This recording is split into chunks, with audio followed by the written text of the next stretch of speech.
It's March. Spring is in the air, grass is growing, birds are chirping. It makes you almost want to burst into song.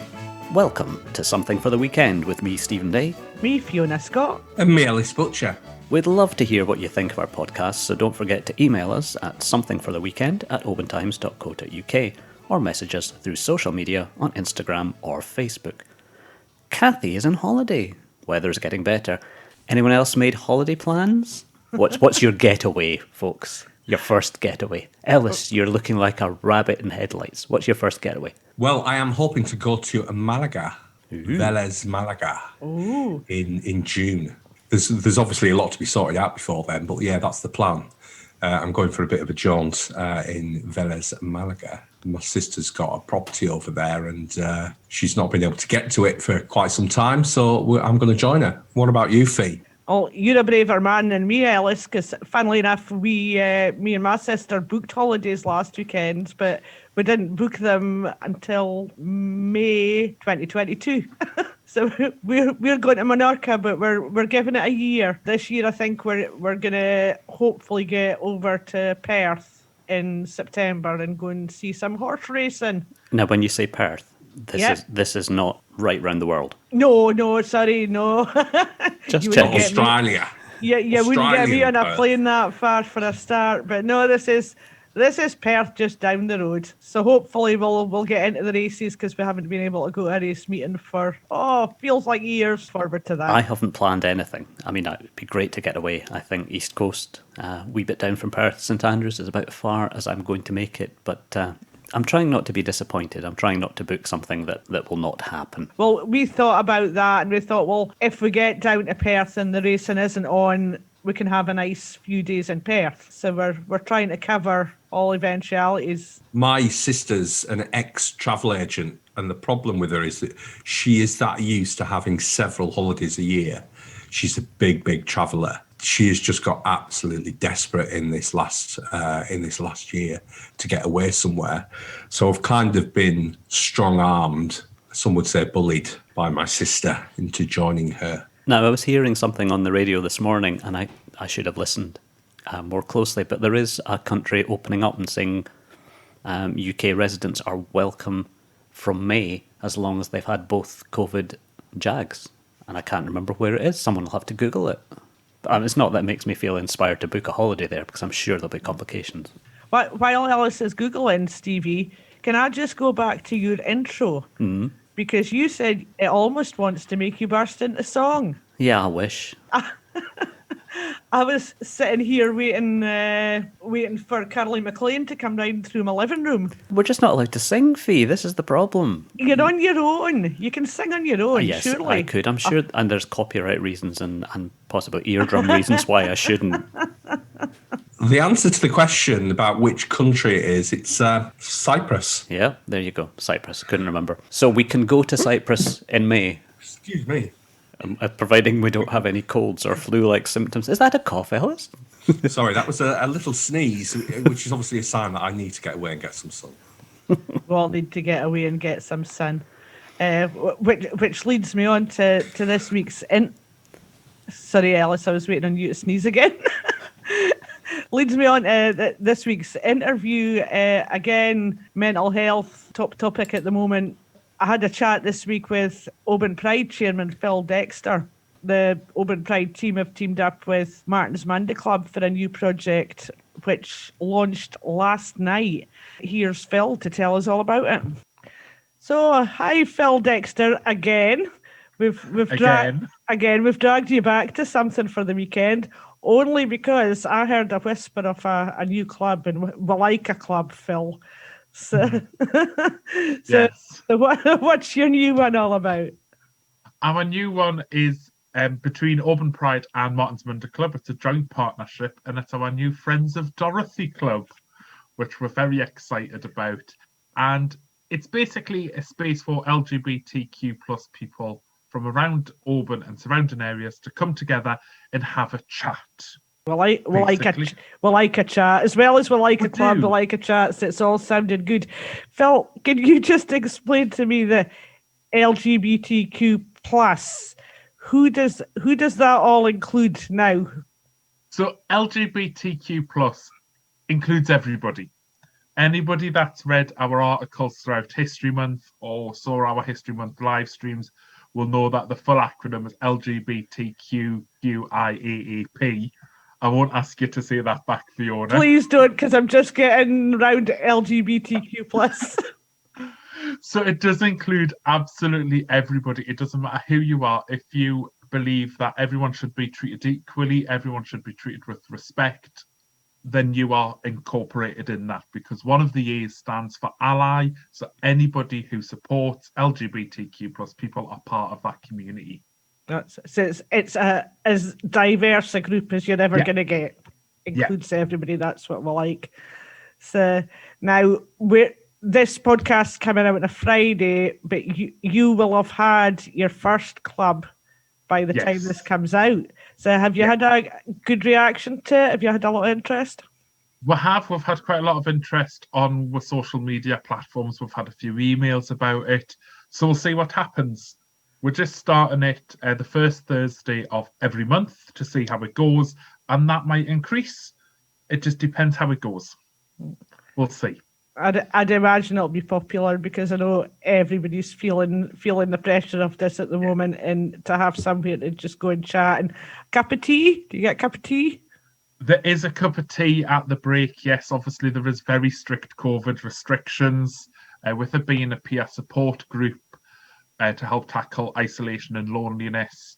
That's why we can have it in a physical venue, but it is very strict COVID restrictions. And there must be a face covering worn at all times unless it's tea break time. Thank goodness for that. And thank goodness you're not asking people to take along their own flasks, Phill. Some people might prefer that, which is absolutely fine as well. How long is this going to go on for? Is it going to be just June lockdown, or are you hoping this, We're hoping to keep it going. We're going to trial it for a certain length of time. We're going to try it for the rest of this year, see how it goes, and then we'll make a decision sort of towards the end of the year. But hopefully we'll keep going, because people will be feeling the impact of the pandemic for a long, long time. And people have always felt lonely. I think this has just highlighted that people do feel lonely and isolated. So I think it's a really good time to start it, especially the second lockdown. A lot of people have been hit a lot harder than the first lockdown. So, yeah, we're really looking forward to starting it. Oh, that's good. Who's all going to be involved, Phill? Will you be there yourself? I will be there myself, and there's a couple of other members of the Oban Pride committee there, and there's some members from Martin's Munder Club there as well. So it's a joint project. So we've got about 5 facilitators between the two of us to start with. And we'll see how it goes from there. Good. No, that's great. Well, I wish you every success with that, Phill. It sounds like a great idea, and I'm sure with you at the helm, there's going to be a wee bit of fun involved there as well. So we'll hope so. And like I say, it's just the first Thursday of every month from 7 o'clock at Martin's Munder Club. Yeah. And do you just rock up? Can you just go along? Just rock up. And I'm sure there'll be space, but we are restricted how many we can have. Excellent. And just quickly again, because I've spoke to you during February when, of course, it was Pride History Month. Mm-hmm. So what's happening Oban Pride wise this year? Oban Pride wise, at the moment, we can't physically do an event in May, which is when we would be wanting to host it. We are looking at doing something slightly different towards the end of the year, but at the minute, restrictions and planning are still very much a part of that. But it will be totally different. And then next year, we'll be back with a big bang, hopefully. That all sounds good. So it's a watch this space for this year. I'm sure we'll have something in the Oban Times, and yes, you will. There'll be something on Oban FM as well. Yes, we'll get everywhere. There's no stopping Oban Pride. We're everywhere now. It's fantastic, and that's why it'll come back with a bang in 2022. I'm sure it will. Thanks very much for that, Phill. Great to speak to you again. Great speaking to you as well. Thank you very much, Fiona. Okay, bye for now. Bye for now. So there we go. Get yourself along Martin's Monday Club the first Thursday of every month, and you can meet up with Phill and the guys from Martin's Monday Club and have a chat and have a cup of tea. He's always such a ray of sunshine, isn't he, Phill? He so is. He's a colourful character. We all know him, and you can't help but smiling when he's on. That's what I find. I just love a Geordie accent as well, so that helps. But yeah, it keeps everybody cheered up. And well done, Oban Pride. They do well some done. Great work. And Martin's Monday Club. Indeed. I like the fact that it is, as he said, so inclusive, because sometimes it's difficult to know what all these acronyms stand for. Yeah. It's just grew, and I found this out through reading a lot of the stuff Phill sent in through Oban Pride History Month, and I read what all the acronyms meant. Ally was one of them, and I thought, well, that kind of includes me, because you support Oban Pride and whatnot. So yeah, it does. It just means everybody. Everybody. Talking about Phil's a tonic, d-Seil, and we all need a tonic at the moment. This week's musical interlude provides just that. This is the Woods family's finest tonic, to be precise, and it's Oban-based Rab and Michelle Woods, who have recorded their debut album Tonic during lockdown, and they describe it as a blended Americana. Now you have to listen to this because I spent ages. I've listened to this single 5 times now, and it's great just trying to pick out all the various genres in it. It's absolutely amazing. The strong influences from across the Atlantic, of course. Michelle herself comes from America, so let's have a listen and see what we think of this. This is called Hell's Too Good a Place.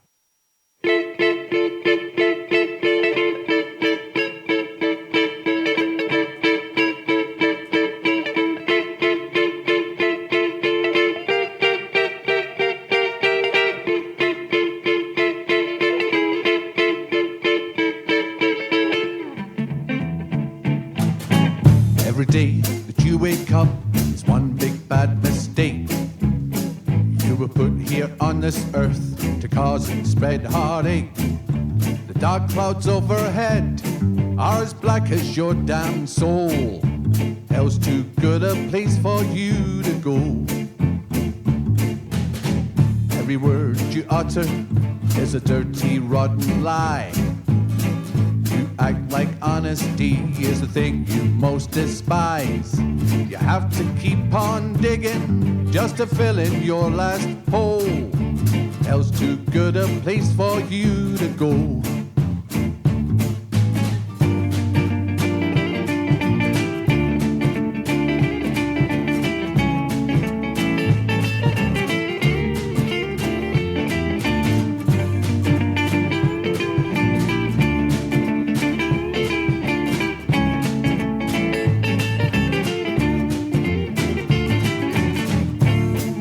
Manipulate is a bona fide disgrace. You'd sacrifice anyone in order to save face. I don't want to be there when your tragic end unfolds. Hell's too good a place for you to go. One look into your heart is a picture of despair. But you force your pain on others just to show that life's not fair. But one day your actions will no doubt take their toll. Hell's too good a place for you to go.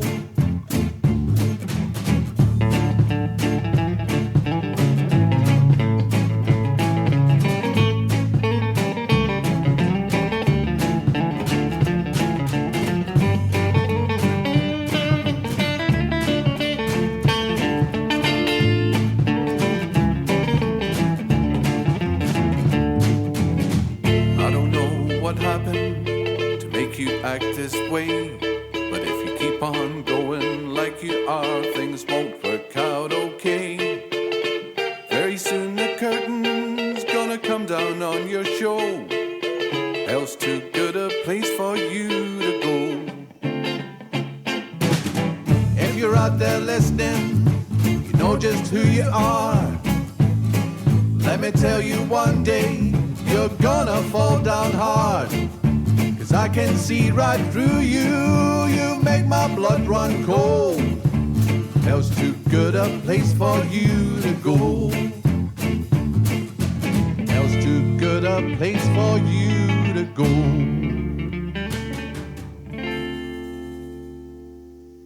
Wow. Isn't that great? I love that.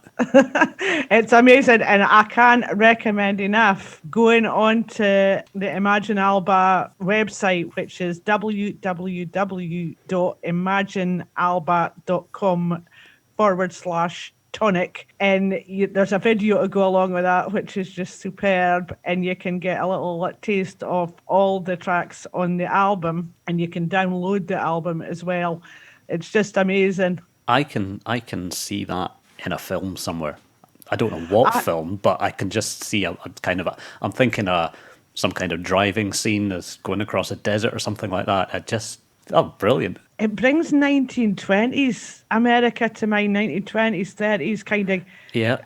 Maybe even with a wee gangster theme, but it makes you think. All these things come into your head when you listen to it. If you've ever watched NCIS New Orleans, which is based in New Orleans, they have a lot of jazz and folk music in there, and that's exactly where I'm seeing that fitting in. So maybe we could speak to that famous actor, Scott Bakula, and say, we know this guy called Rab and his wife, and they've got a really good track. Could you use it? New Orleans, the cradle of jazz. I thought the song, what intrigued me about that song was what inspired it. Hell's too good place for you to go. I can't imagine sitting down at the end of a day and writing that, or wondering what inspired that song. Who was he? Who were they actually thinking of? I don't know, but when they mentioned that your show's coming to an end, I thought maybe they were referring to us. Are we heading gently to hell? I do hope not. But if Rab and Michelle are there, which it looks like they are in their video, it might not be too bad a place to go. So, Scottish word of the week, and I'm afraid it became a phrase. Erichtsurpus. Erichtsurpus. Ellis. Right, I saw this on the list, and I'm going to make a good claim for this one. You're right, sourpuss, i.e., you're not a very happy individual. Have I just spoilt the link? No, not really. It's a really grumpy face. Yeah. Really grumpy I face. can see it. I've heard of sourpuss. I can't say it quite as well as that. Sourpuss. Yeah. I just laughed when I saw it because I can remember getting in trouble constantly from my mum and dad when I was younger for telling my sister to shut her puss. Yep. That was tantamount to swearing when I was young. So. Hey, it's all about sisters this week, isn't it? The sisterly feeling. You got to say it, Fee, in the way that you used to say it to her. Go on, give us a. Oh no, because I'm from the border, so it sounds totally different. That's all right. Shut your puss. I wouldn't argue with that, would you, Steevie? You'll notice I'm not arguing with that. That's what I love about the Scottish language. It's just incredible. It's so evocative. And only about 80% of it is broadcastable, really. There's much more to the Scottish language, Ellis. There's real feeling behind it, isn't there? Do you know? I think with the intonations and the sounds that we inject into everyday words, you can change the emphasis of a word or even a nice phrase into something pretty horrible just by the slight intonation change. Would you agree, Fee? Yeah, definitely. And I'm madly now trying to think of one. I'm not going to be able to because not that we can broadcast. Ellis, I believe you've been stocking post boxes. Stocking post boxes, yes. Oban has got a very special post box. It's in place just for a month, so you've got to be quick. And it's at Argyle Street, which is just outside Chalmers. Many people will probably have seen it, but it's been specially decorated for World Book Day, which was on Thursday, the 4th of March. It's going to, as I said, it's going to stay in place for a month, and it actually It pretty much commemorates an author called Cressida Cowell, who wrote How to Train Your Dragon. And Cressida, when she was a little girl, she used to have holidays up here, and she used to She used to go for little adventures on an island called Little Colonsay, which is uninhabited apparently, off Mull. And it was there that her father told her stories about Vikings and about dragons, and it kind of fired up her 9-year-old imagination. And what would you know? 40 odd years later, she's a best-selling author. They're making films of these books, and it just goes to show what an inspiring place this is from a creative point of view. But look out for the postbox. But it did lead me on to wondering, Stevie, what's your favourite childhood book? I always thought that Enid Blyton was the bee's knees, the famous fives, until I started reading them to my daughter, and I decided that perhaps not the bee's knees.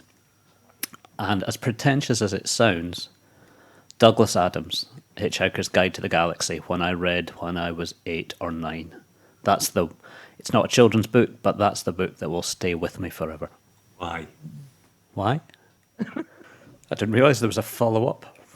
Oh, yes. What's special about it? Of all the books you read as a kid, what was special about it? I found his ideas matched mine for all the weirdness that involves, but I loved his thought processes. I loved his imagination. I loved that I could travel to different worlds and have them explained in a very strange way, but also the language he used. It encouraged my use of different words and looking at different words and different concepts and looking at the world in a completely different way.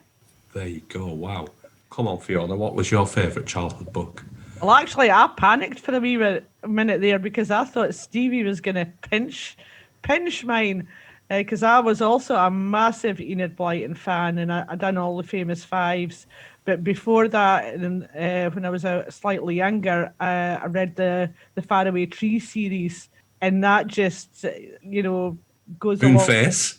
Moonface, Selkie, the Saucepan Man. Yes, you read them too.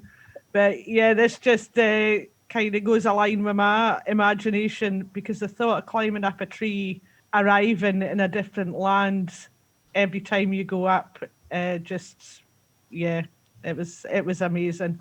Took you off into all different worlds, and really fired up the imagination. So, do great work there, the Faraway Tree. I was going to mention them as well. I think that's a home run almost. All three of us have said that.